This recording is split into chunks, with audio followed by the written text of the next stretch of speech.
The 89th Texas legislature is in full swing, and our elected officials are eager to continue to fight for the defense of Texas. With so many bills filed and looking to make an impact, we invite legislators to TPPF to discuss their priority legislation and what it means for Texans. Texas lawmakers are proposing legislation to ban the unethical practice of taxpayer-funded lobbying. One bill currently in focus aims to stop the weaponization of our tax dollars. So let's dive in. This is the layout.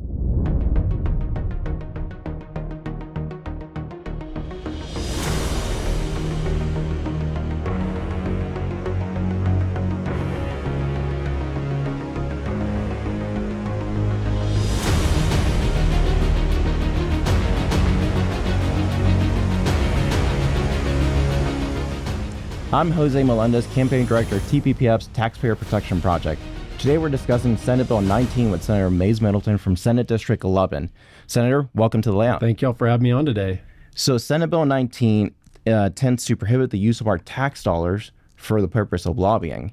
So Senator, before the start of every session, during pre-filing, on the very first day, the first bill that you file is the ban on taxpayer-funded lobbying. So obviously this is very important to you and very dear to your heart. What is the problem that we're trying to solve here? Right. So taxpayer-funded lobbying is when your local property tax dollars are spent to hire registered Austin lobbyists that are lobbying against you. They lobby against taxpayers. They lobby against parents.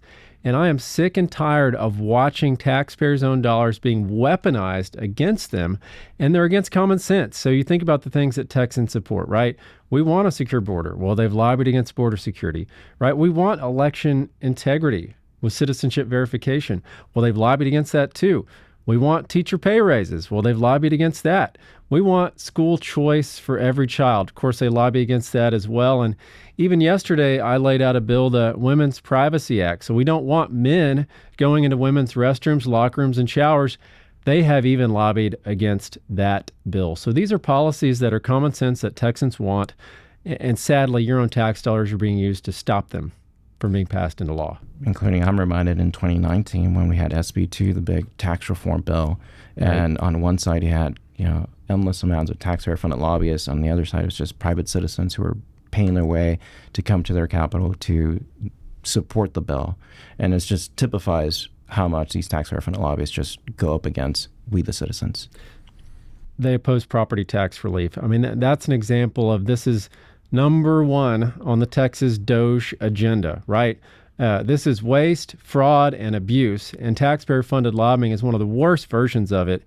And it is egregious that they take your own tax dollars to lobby against property tax relief and reform. And that's probably one of the worst examples, but it happens again and again and again. Because remember, these are government lobbyists that you're paying for, and they're working against you, a taxpayer and a parent. And at the end of the day, what that really is forced speech, right? Because if you don't like, say, what Target stands for, you don't shop there, right? You don't like what Bud Light stands for, don't buy Bud Light.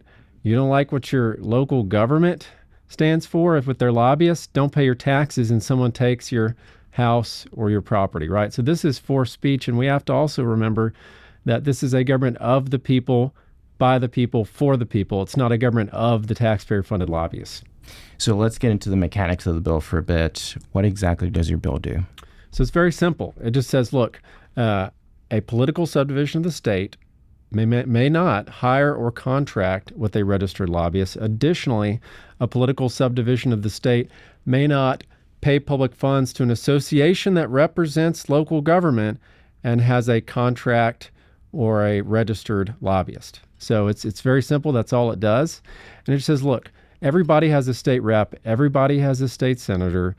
We're supposed to represent our constituents directly. And we don't need some taxpayer-funded lobbyist middleman between your state elected officials and your local elected officials. And what this bill does is it gets rid of that middleman and encourages more direct communication.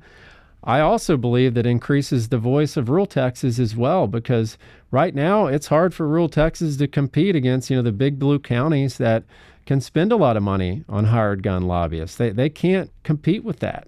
And so if we ban taxpayer-funded lobbying, it doesn't just amplify their voice, it amplifies the voice of all taxpayers, all parents in this state, because they're not being drowned out with their own dollars that are going to lobbyists that are against what they believe in. So at the end of the day, this truly is amplifying the voice of all Texans.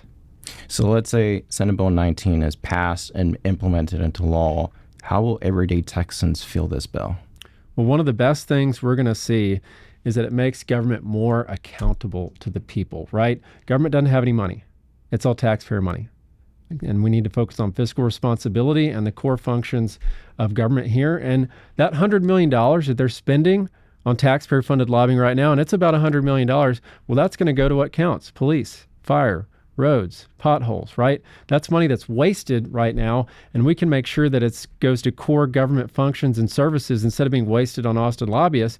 And it also helps us better represent local government because, all of our local elected officials, they've got my cell phone in my district, and I would be hard to find any of the 181 members of the legislature that would say that they don't know how to get a hold of their county commissioner, right? Their school board members, their city council members. And yes, it is a lot to keep up with, right? We don't abolish the associations that represent local government. We're not abolishing them. We're just getting rid of their hired gun Austin lobbyists. And you look at this on the other side. So, there's about, 1,200 ISDs and maybe 1,000 cities and 254 counties. That's a lot to keep up with. But you don't see, state reps and senators saying, well, we need to hire lobbyists to go to commissioners' courts. We need to hire lobbyists to go to city council meetings. We need to hire lobbyists to go to school boards. It's too much to keep up with. No, we know that's our job directly to represent them. We don't need a lobbyist representing us at the local elected level, and neither do we need a lobbyist at the state level representing local government. That's our job. It's our job to do that. So how do you respond on a personal level when some of these elected officials come and tell you, hey, if you take this away from us, you're taking away our voice? What's your answer to them? Well, I didn't realize that in order to have a voice, you had to have a hired gun, registered fat cat Austin lobbyist that's whining and dining people. I guess the state elected officials don't have a voice in local government because we don't have a lobbyist at their level, right? It's nonsense. It doesn't make any sense. Like, we're your voice, right? We all have the same voters that elected all of us. That's our job, to directly represent our local governments. And look, it doesn't get rid of the things that they want from some of these associations, like risk pool insurance, right? They want that training, local elected official training, legal advice. There's bill tracking and legislative analysis.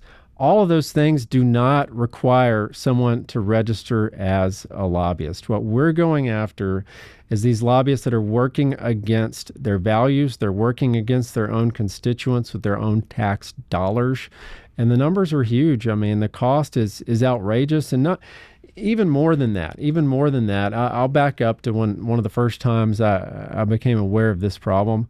In 2017, school choice was being pushed in the Senate. It was Senate Bill 3 at the time, I think.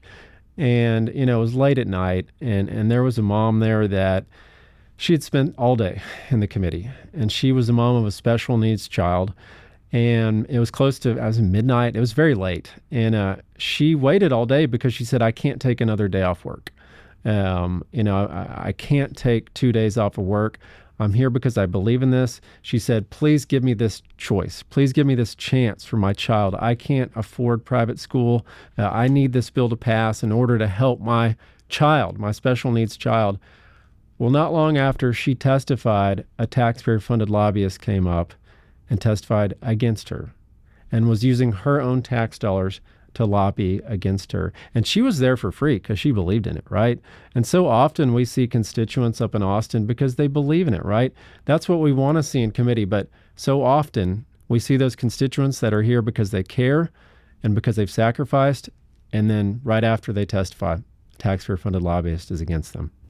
Well, on that note, and final question, what kind of feedback are you getting from constituents and folks across Texas on this bill? Right. So there's a huge amount of support for this legislation. Obviously, we've seen on the federal level the push to eliminate waste, fraud, and abuse in government. This is definitely part of a Texas DOGE agenda. And they're sick and tired of some of these taxpayer-funded lobbyists, like Texas Association of School Boards. I'll use that as an example. So, Texas Association of School Boards actually opposed the Women's Privacy Act in 2017. They lobbied for boys and girls' restrooms, locker rooms, and showers. And it actually gets worse than that. They invited transgender students in to train school board members on gender pronouns, right? Parents don't want their tax dollars spent on that. That is anti-parent. It's also anti-Texas values, and it's wrong that their own tax dollars are being used to be weaponized against them. So you hear a movement across the state. I mean, you can even say TML, too, for example. They had a training called Shaking the Money Tree. Well, the money tree is you. The money tree is taxpayers. And, kind of need a graphic of someone being held up by their ankles and the coins falling out of their pocket. And that's what the taxpayer-funded lobbyists want to do. I think our comps team can work on that. But on that note, thank you so much for joining us on the layout. Yeah, I appreciate you having me on today, and thank you for your support of this important bill, SB 19. It's the first bill I always file every single session, and we're fighting for taxpayers at the end of the day with that bill. Thank you so much, Senator. Thank you.